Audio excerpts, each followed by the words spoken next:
ఆదిలాబాద్, నిర్మల్, మంచిర్యాల, కొమరంభీం జిల్లాలలో ఎలాంటి గొడవలు లేకుండా ప్రశాంతంగా రెండవ దశ పోలింగ్ పూర్తయింది. కౌంటింగ్ ప్రక్రియ ప్రారంభమైంది. దీంతో సర్పంచ్, వార్డు మెంబర్ అభ్యర్థులు, వారి మద్దతుదారుల్లో టెన్షన్ నెలకొనింది. మరోవైపు కౌంటింగ్ కేంద్రాల వద్ద పటిష్టమైన బందోబస్తును ఏర్పాటు చేశారు. రిజల్ట్ వచ్చిన తరువాత ఇరు వర్గాల మధ్య గొడవలు జరగకుండా పోలీస్ ఉన్నతాధికారులు పర్యవేక్షిస్తున్నారు. ఇదే అంశం మీద మరింత సమాచారాన్ని మా సీనియర్ కరెస్పాండెంట్ శ్రీనివాస్ అందిస్తారు. ఉమ్మడి ఆదిలాబాద్ జిల్లాలో రెండవ దశ గ్రామ పంచాయతీ ఎన్నికల పోలింగ్ ప్రశాంతంగా ముగిసింది.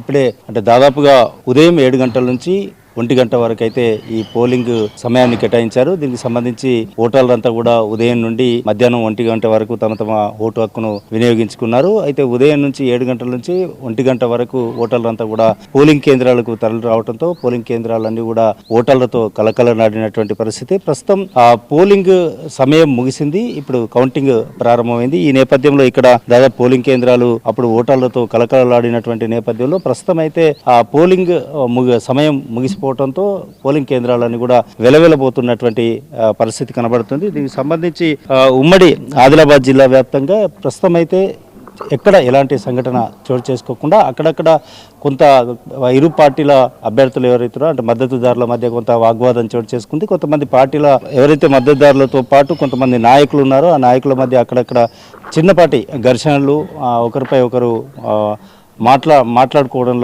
అలాంటి సంఘటనలు తప్ప ఎక్కడ కూడా పెద్దగా చెప్పుకోదగినటువంటి సంఘటనలు అయితే చోటు చేసుకోలేదు. ఇక ఆదిలాబాద్లో ఇప్పటి వరకు చూసుకున్నట్టయితే 8 మండలాల్లో 156 జీపీలలో 17 జీపీలు ఏకగ్రీవం కాగా 139 గ్రామ పంచాయతీలకు ఎన్నికలు నిర్వహిస్తున్నారు. ప్రస్తుతానికి 520 మంది అభ్యర్థులు అక్కడ పోటీ చేశారు. ఇక ఆ ఓటర్లకు సంబంధించి 132,438 మంది తమ ఓటు హక్కును అక్కడ వినియోగించుకోవడం జరిగింది. అదేవిధంగా ఇక నిర్మల్ జిల్లాలో చూసినట్టయితే రెండో దఫాలో జరుగుతున్నటువంటి 7 మండలాల్లో 131 గ్రామ పంచాయతీలు ఉండగా అందులో 10 ఏకగ్రీవం అయ్యాయి. ప్రస్తుతానికి 121 గ్రామ పంచాయతీలకు అక్కడ ఎన్నికలు పోలింగ్ అయితే నిర్వహించడం జరిగింది. అదేవిధంగా ఆసిఫాబాద్, కొమరంభీం జిల్లాలో 6 మండలాల్లో ఈ పోలింగ్ నిర్వహించారు. అక్కడ 112 జీపీలు 425 మంది సర్పంచ్ అభ్యర్థులు అక్కడ బరిలో నిలిచగా 132,622 మంది ఓటర్లు తమ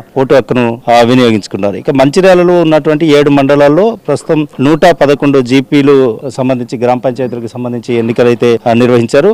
అక్కడ 137,382 మంది ఓటర్స్ తమ ఓటు హక్కును వినియోగించుకున్నారు. దీనికి సంబంధించి ఆ ఓటర్లకు ఎలాంటి ఇబ్బందులు కలగకుండా అధికారులు అయితే అన్ని రకాల ఏర్పాట్లు చేశారు. ప్రస్తుతానికి మనకు అందిన సమాచారం ప్రకారం అయితే ఇప్పటి వరకు ముగిసిన ఏదైతే కౌంటింగ్ ప్రారంభమైందో ఈ కౌంటింగ్ ప్రారంభమైన నాటికైతే ప్రస్తుతానికి 73 నుంచి 75% నమోదైనట్లుగా అధికారులు అయితే చెప్తున్నారు. అయితే ఇంకా పోలింగ్ శాతం పెరిగేటువంటి అవకాశాలు ఉన్నాయి. ఎందుకంటే కొన్ని చోట్ల మాత్రం ఇంకా ప్రస్తుతానికి ఎవరైతే 1 అవర్ బిఫోర్ పోలింగ్ సెంటర్స్ కి వచ్చేసారో వచ్చిన వాళ్ళకి కూడా అవకాశం కల్పిస్తున్నటువంటి నేపథ్యంలో ఇంకా కొన్ని చోట్ల పోలింగ్ ముగిసినప్పటికీ మరికొన్ని చోట్ల వాళ్ళను ఓటేసేటువంటి అవకాశం కల్పించారు. కాబట్టి అక్కడ దాంతో ఓటింగ్ శాతం ఇంకా ఎక్కువ నమోదయ్యేటువంటి అవకాశాలు కూడా ఉన్నాయి. కానీ ఎక్కడైతే ఈ పోలింగ్ ముగిసిన తర్వాత వీళ్ళు ఓట్ల లెక్కింపు ప్రక్రియ అయితే చేపట్టడం జరిగింది. ఈ ఓట్ల లెక్కింపు ప్రక్రియలో భాగంగా ఏవైతే పోలింగ్ సెంటర్ ఉందో ఈ పోలింగ్ సెంటర్లో వివిధ బూతుల్లో ఉన్నటువంటి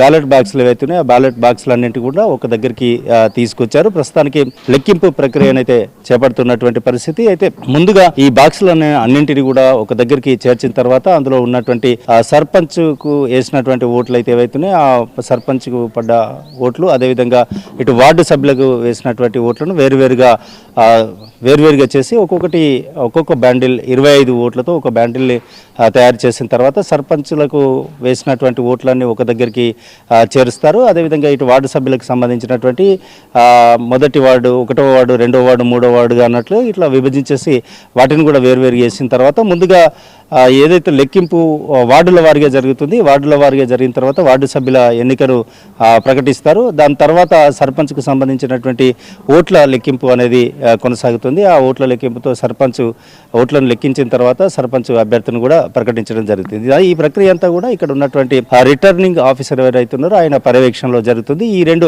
ఇటు మొదటగా వార్డు సభ్యుల ఎంపిక తర్వాత సర్పంచ్ ఎంపికైనట్టుగా ప్రకటించిన తర్వాత దాని తర్వాత ఉప సర్పంచ్ ఎన్నిక అనేది నిర్వహిస్తారు. దాంతో ఎన్నికల తంతు అయితే పూర్తయినట్టుగా చెప్తారు. అదేవిధంగా ఇక్కడ చూసినట్టయితే ఉమ్మడి ఆదిలాబాద్ లో ఇప్పటి వరకు పీస్ఫుల్ గా అయితే జరిగాయి. ఇంకా ప్రస్తుతానికి కౌంటింగ్ సంబంధించి కూడా పూర్తి ఏర్పాట్లు చేశారు. ఇక్కడ ఎలాంటి అవాంఛనీయ సంఘటనలు జరగకుండా భారీగా పోలీస్ బందోబస్తు ఏర్పాటు చేశారు. ఎందుకంటే ఇది ఒక టెన్షన్ వాతావరణం. ఇప్పుడు మరి కాసేపట్లో అభ్యర్థులకు సంబంధించినటువంటి భవితవ్యం తేలనుండడంతో అభ్యర్థుల్లో కూడా ఉత్కంఠ వాతావరణం నెలకొన్నటువంటి పరిస్థితి. కాబట్టి ఇక్కడ ఆ రిజల్ట్ ఎవరికి అనుకూలంగా వస్తుంది అనేటువంటి వేచి చూస్తున్నటువంటి నేపథ్యంలో కొంత ఘర్షణ వాతావరణాలు చోటు చేసుకునేటువంటి అవకాశం ఉన్నటువంటి నేపథ్యంలో కూడా పోలీసులు ముందస్తుగా 144 సెక్షన్ అమలు చేశారు. అదేవిధంగా పోలింగ్ ఏదైతే కౌంటింగ్ చేస్తున్నటువంటి క్రమంలో ఎవరిని కూడా ఇక్కడికి అనుమతించట్లేదు.